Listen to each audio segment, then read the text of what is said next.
आप सबका AC starter में बहुत बहुत स्वागत है। आज मैं आपको 8th क्लास का चैप्टर नंबर 6 करवाने जा रहा हूँ। सबसे पहले इसका कंसेप्ट समझ लो। चैप्टर का नाम है squares and square roots, Hindi में वर्ग और वर्गमूल बोलते हैं।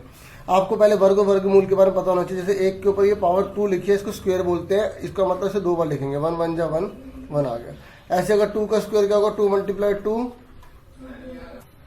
इक्वल टू में 4 आ जाएगा। 3 स्क्वायर क्या होगा, 3 × 3 इक्वल टू क्या आएगा, 9 आ जाएगा। ठीक है।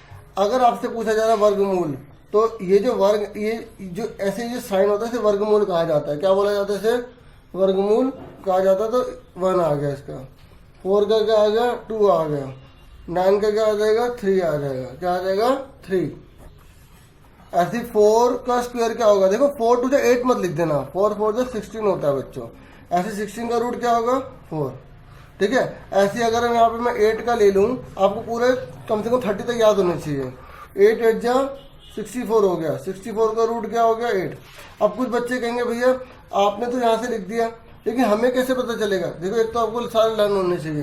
दूसरी बात यह है कि अगर आपको कभी क्वेश्चन ऐसा आ जाए, जैसे यहाँ 576 आ गया, ठीक है, अब कैसे पता चलेगा किसका है और ये है भी या नहीं, कैसे पता चलेगा। तो आप इसके प्राइम फैक्टर कर लो। कई बच्चे से एलसीएम बोलते हैं, एलसीएम मत बोलना, प्राइम फैक्टर बोलना। भाज्य गुणनखंड करो, 2 से करो। 2 2 जा 4, 2 8 जा 16, 2 8 जा 16, 2 1 जा 2, 2 4 जा 8, 2 4 जा 8। ठीक है। 2 दूनी 4, 2 8 16, 2 8 16। ऐसे हिंदी में, इंग्लिश में जैसे आपको अच्छा लगे। 2 7 14, 2 दूनी 4। ठीक है। 2 3 जा 6, 2 6 जा 12, 2 1 2, 2 8 16, 2 9 जा 18, 3 3 9, 3 1 जा 3। ठीक है। अब स्क्वायर रूट का मतलब होता है, देखो ये जो रूट है ना, इस रूट का मतलब, जैसे अगर मैंने यहाँ 576 लिखा है, तो इसका मतलब ये होता है बच्चों 576 के ऊपर 1/2 है, यानी कि 2 में से 1 बाहर निकलेगा। ये याद रखना, इस स्क्वायर रूट का मतलब 1/2 होता है। अगर ये ऐसा लिखा आ जाए, ऐसा लिखा आ जाए, बात एक ही है, यानी कि 2 में से 1 बाहर निकलेगा। 2 में से 1 बाहर निकल गया, 2 में से 1 बाहर निकल गया, 2 में से 1 बाहर निकल गया, 2 में से 1 बाहर निकल गया। तो क्या आ गया, 2 2 2 और 3, 2 2 2 और 3। तो 2 दूनी 4, दूनी 8, 8 3 24। तो इसका आंसर क्या है, 24 है। इस तरीके से आपको 1 से लेकर 30 तक अगर लर्न है तो आप अपना टाइम सेव कर लो। बच्चों एक्सरसाइज 6.1 देखो, इसने बोला what will be the unit digit of the square of the following number. मतलब ये जैसे कह रहा है, जैसे 81 दे रखा है, ये क्वेश्चन आप सामने देखो, बुक ये कह रहा है कि इनके अगर हम स्क्वायर करेंगे तो इसकी यूनिट डिजिट क्या होगी। मतलब हमें पूरा स्क्वायर करने के लिए नहीं बोल रहा, क्वेश्चन समझ नहीं आएगा तो आप गलत कर दोगे। इसने बोला कि अगर हम इसका वर्ग करेंगे तो उस वर्ग का इकाई का अंक क्या आएगा। तो आपको खाली इकाई को लेना है, खाली यूनिट को लेना है। क्या लेना है, यूनिट को। अब 81 दे रखा तो खाली 1 को देखो, 1 की मल्टीप्लाई 1 में करो, कितना आएगा, 1 आएगा। 1 की मल्टीप्लाई 1 में करो, 1 ही तो आएगा। तो मतलब आपको स्टेटमेंट लिख देने, यहां से क्या लिख दोगे, the unit digit of square of 81 is 1। ठीक है, समझ में आएगी। तो यूनिट डिजिट ये लिखा ना, तो unit digit of the square of ये क्या ले दोगे, आंसर लिख दोगे, क्या आएगा, 1। ठीक है। 81 का जब हम 81 का जब स्क्वायर करना तो उसकी यूनिट डिजिट क्या आएगी, 1 आएगी। ठीक है। ये मैंने पहला पार्ट आपको करवा दिया, क्लियर हो गया। हिंदी वाले क्या लिखेंगे, 81 के वर्ग का इकाई का अंक बराबर 1 है। ठीक है। अब दूसरा पार्ट देखो, यहां लिखा है 272। तो आप 2 की मल्टीप्लाई 2 में कर लो, कितना क्या, 4। तो आंसर क्या है, 4। पूरी स्टेटमेंट लिखनी पड़ेगी, अपने आप लिखना। ऐसे थर्ड पार्ट देखो, थर्ड पार्ट में 7, यहाँ बच्चे गलती कर देते हैं, 799 है ना, 799 है। तो 9 की 9 में मल्टीप्लाई करोगे तो 81 आएगा। तो खाली एक पहले को लेना है, 81 को नहीं। यहाँ आंसर जब पूरी स्टेटमेंट लिखो तो सिर्फ 1 लिखोगे, क्या लिखोगे, 1 लिखोगे। ठीक है। इस तरीके से मैंने आपको पहला पार्ट करवा दिया, पूरे बाकी खुद पार्ट करने होमवर्क में। ठीक है। अब सेकंड क्वेश्चन देखो, सेकंड क्वेश्चन में बोला है the following number obviously not perfect square. ये कह रहा है, पहले कह रहा है परफेक्ट स्क्वायर नहीं है, तो रीजन दो। देखो अगर कोई परफेक्ट स्क्वायर है या नहीं, उसको अगर आपको पता लगाना है तो आप क्या करोगे, देखो अगर यूनिट डिजिट में, मतलब पहला जो नंबर होता है, जो इकाई का अंक जो होता है, अगर उसमें 2 लिखा आ जाए, ठीक है, नंबर 2 लिखा आ जाए, 3 लिखा आ जाए, 7 लिखा आ जाए, 8 लिखा आ जाए, या नंबर ऑफ ओड जीरो आ जाए, नंबर ऑफ ओड जीरोस आ जाए, विषम जीरो आ जाए, ठीक है। एक बात और बता दूं, विषम किसे कहते हैं, ये मैं बहुत बार बता चुका हूँ, जब मैंने फर्स्ट चैप्टर करवाया था उसमें भी मैंने बताया था, ठीक है, फिर भी एक बार बता रहा हूँ। विषम और सम, विषम वो होते हैं जो दो से नहीं कटते, जैसे 1 3 5 7 9 11, तो यहाँ गिनेंगे 1 2 3 4 5 विषम है। सम से कहेंगे तो 2 से कट जाते हैं, ऐसे याद रख लो, ठीक है। तो अगर यूनिट डिजिट में 2 3 7 8 0 जो आए वो ओड में आ जाए, किसमें आ जाए, ओड में, तो बोलोगे वो स्क्वायर नहीं है, वो स्क्वायर नहीं है, वो वर्ग नहीं है, ठीक है। अब उसने बोला है कि रीजन देना, तो रीजन ये लिखोगे। अब जैसे कि आप पहला क्वेश्चन देखो, दूसरे का 1057 लिखा है, 1057 लिखा है, तो आप इससे बोला कि परफेक्ट स्क्वायर तो है ही नहीं, लेकिन रीजन आप बोलोगे unit digit is 7, unit digit is 7, hence it is not perfect square. Clear हो गया। यूनिट डिजिट जो है वो 7 है, इसलिए हर किसी में ये लिखना है। ऐसे इसमें लिखोगे यूनिट डिजिट 3 है, ये नहीं है, 8 है, नहीं है, ठीक है। यहाँ लिखोगे 2 है, नहीं है। यहाँ लिखोगे नंबर ऑफ जीरो जो है ओड है, ठीक है। ये लिखोगे नंबर ऑफ जीरोज इन 64,000, ठीक है, दिख रहा है ना, इज ओड, ओड है, तो हैंस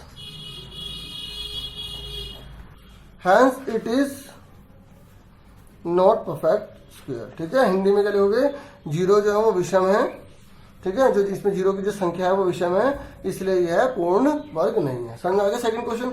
अब थर्ड क्वेश्चन देखो। थर्ड क्वेश्चन में बोला है कि the square of the following would be odd number, मतलब कौन सा जो है इसमें ओड होगा। तो देखो यूनिट डिजिट ओड होगी तो ओड होगा, अगर यूनिट डिजिट ओड नहीं है तो ओड नहीं होगा। अब इसका सिंपल सा आंसर देखो, इन्हें बोला बताओ ये इसका स्क्वायर ओड होगा, बोलोगे unit digit is odd, unit digit is odd. बस आपको कंसेप्ट पता होना चाहिए। उसने बोला कि कौन सा जो है इसमें ओड होगा, तो भाई जिसकी यूनिट ओड है तो ओड होगा, तो unit digit is odd, hence square will be odd. Clear हो गया। ये लिखोगे इकाई का अंक, इकाई का अंक विषम है, इसलिए वर्ग भी विषम होगा, विषम होगा। क्लियर हो गया, विषम होगा। अब इसका बताओ, यहाँ बोलोगे ये इवन है इसलिए नहीं होगा, ये ओड है यस, ये इवन है नो, ठीक है। थर्ड तक समझ में आ गए। अब फोर्थ क्वेश्चन देखो फटाफट। देखो बच्चों, चौथे क्वेश्चन में बोला है कि अगर 11 की स्क्वायर करेंगे 121 आता है और 101 का स्क्वायर करेंगे इतना आता है, तो इसका कितना आएगा। देखो इन क्वेश्चन में ना हमें मल्टीप्लाई करके नहीं देखना, इसकी शॉर्टकट ट्रिक सीखनी है। बहुत सारे क्वेश्चन की शॉर्टकट ट्रिक होती है स्क्वायर निकालने की, और अगर जब 101 वाला ऐसा कुछ भी आ जाए तो उसकी बहुत ईजी ट्रिक होती है। जैसे 1 के बीच में कितनी जीरो लिखी है, 2, तो 1 लिखा, 2 जीरो लिख दी, और 1 कितने हैं, 1 और 1 2, तो 2 लिख दिया, फिर उसके बाद 2 जीरो लगा दी, ठीक है। अब इसका कैसे करोगे, 1 लिखा, कितने जीरो, 1 2 3 4 5, 1 2 3 4 5, 1 कितने, 1 और 2, 2 लिख दिया, फिर कितने जीरो है, 5, 1 2 3 4 5, फिर 1 लगा दो। इस तरीके से अगर ऐसे आ जाए, 4 वाला आ जाए, 1 लिखा, 1 2 3 4, 2 लिखा, 1 2 3 4 1, तो ऐसा क्वेश्चन है तो मल्टीप्लाई करने मत लग जाना, ये ट्रिक्स होते हैं, सीख लो, ठीक है। अब मैं आपको पांचवें क्वेश्चन की बता दो, पांचवें क्वेश्चन में भी ट्रिक है, ठीक है। ऐसे बहुत सारे क्वेश्चन की ट्रिक होती है, लेकिन जो बुक में भी दे रखी, पहले फिलहाल वही बताऊंगा, बाद में एक्स्ट्रा समझाऊंगा जब बुक अच्छे से पूरी क्लियर हो जाएगी, ठीक है। अब आप बोलोगे ये तो पहले वाले की तरह ही है, अरे यहाँ नीचे देखो, इस वाले में बोला है। अब इसमें कैसे देखो, मैंने क्या बताया था, अब मैंने पिछले वाले में गिनवा था ना 1, अब 1 गिनो कितने, 1 2 3 है ना, तो 3 तक जाएगा, कितने तक जाएगा, 3 तक। लेकिन इसका पैटर्न सीख लो, 1 लिखा, जीरो कितने बीच में, 1 है ना, जब एक जीरो को तो 1 ही लिखेंगे, ठीक है। जितने जीरो बीच में हो उतने लिखने होते हैं। जीरो लिखा, फिर आ गया यहाँ पे 1 हो गया, उसके बाद आ गया 2, क्या आ गया 2, फिर लिखेंगे 0 3, क्योंकि 3 तक है ना, 1 2 3 3 तक जाएंगे, फिर 0 2, फिर 0 1, समझ में नहीं आया। एक और देख लो, 1 0 1 0 1 0 1, 1 2 3 4 है, तो पहले 1 0, फिर 2 0, फिर 3 0, ठीक है, फिर 4 0, उसके बाद क्योंकि 1 2 3 4 तक है ना, तो गए, फिर उसके बाद 3, फिर 0 2, फिर 0 1, फिर उल्टा कर, पहले 1 2 3 4 3 2 1, ठीक है। एक बार बढ़ाना एक बार घटाना, मतलब जितने 1 होंगे उतने तक जाना है मैक्सिमम, और क्योंकि बीच में एक जीरो तो एक जीरो आएगी, बस ये याद रख लो। अब छठा क्वेश्चन देखो। छठा क्वेश्चन बुक में देख लो, क्योंकि इसके लिए ज़्यादा मुझे लगता नहीं है बताना पड़ेगा, बहुत ईजी ट्रिक है।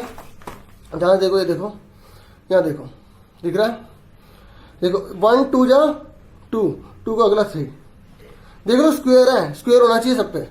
2 3 जा 6, 6 का अगला 7, अगर थोड़ा धुंधला दिखाई दे रहा है तो सुनाई जरूर दे रहा होगा। 3 4 जा 12, 12 का अगला 13, 4 5 जा क्या आ गया यहाँ पे 20, 20 का अगला 21, और 5 की किस में मल्टीप्लाई करेंगे 30 आ जाए तो यहाँ 6 आएगा 31, 6 7 जा 42, 42 का अगला 43, स्क्वायर लगाना मत भूलना। समझ में आ गया।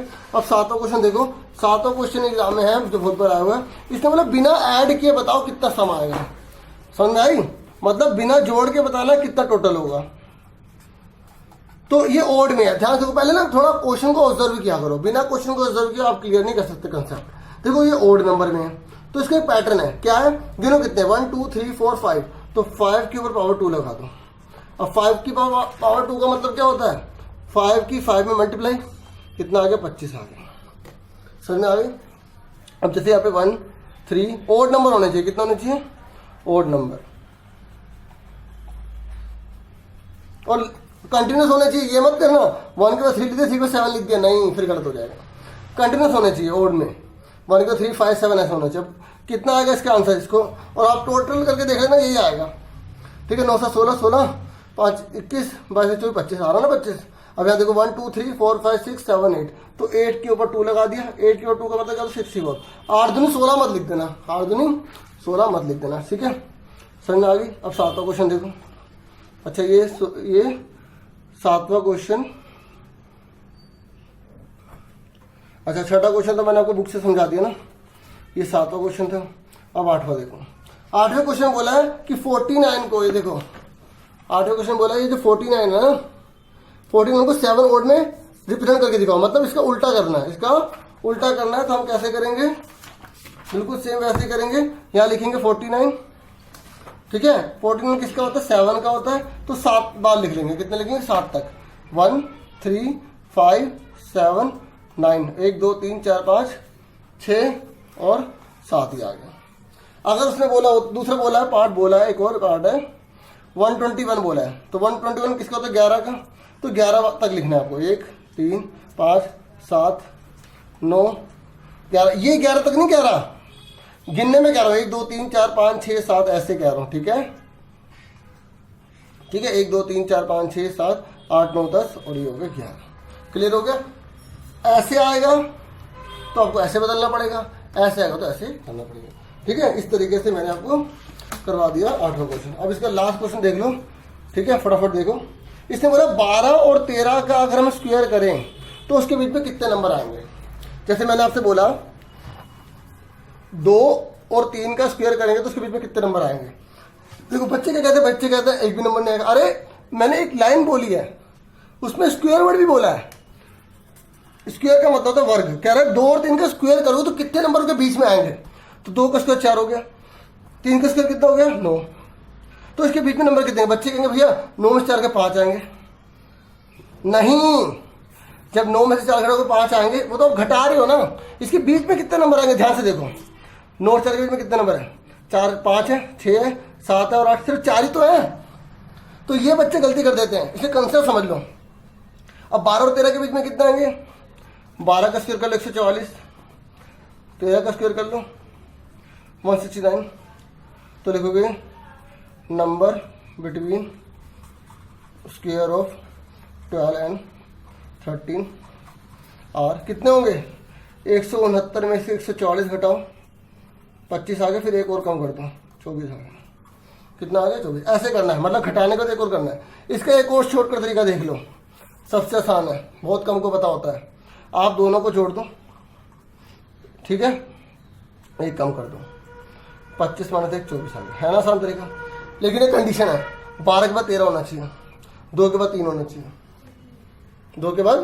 तो आगे समझ में, ये तभी यूज होगा बच्चों जब दोनों कंटिन्यूस होने चाहिए, और ये हर जगह यूज हो सकता है। ठीक है, इस तरीके से आपको कंसेप्ट क्लियर हो गया होगा। अब इसका थर्ड पार्ट देखो, एक और 99 और 100 के बीच में। अब इसको हिंदी में तो लिख लोगे ना, ये देखो 12 और 13 के वर्ग के बीच की संख्या है, बीच में संख्या है 24 आ गई। ठीक है, ये लिख लोगे। अब 99 और 100 का क्या करोगे, क्योंकि ये भी लाइन वाइज है, तो 99 प्लस 100 करके एक कम कर देंगे, ठीक है, 199 हो गया, -1 कर दिया, 198 आ गया। ठीक है, जब लाइन से आया तो हम क्यों इतना टाइम वेस्ट करें, क्योंकि एग्जाम में सिर्फ टिक करने का ऑप्शन में आएगा, टिक कर देना। ठीक है, क्योंकि अब ऑप्शन वाले क्वेश्चन स्टार्ट हो चुके हैं। तो आज के लिए मैंने इतना करवा दिया, बहुत है। ठीक है, उम्मीद करूंगा आपको अच्छे से समझ में आ गया होगा, और अच्छे से वीडियो देखना, मेहनत करना, तभी मेरी मेहनत सफल होगी। और आज के लिए इतना बहुत है। ठीक है, thank you for watching. Like share subscribe करना बिल्कुल मत भूलेगा। Thank you for watching.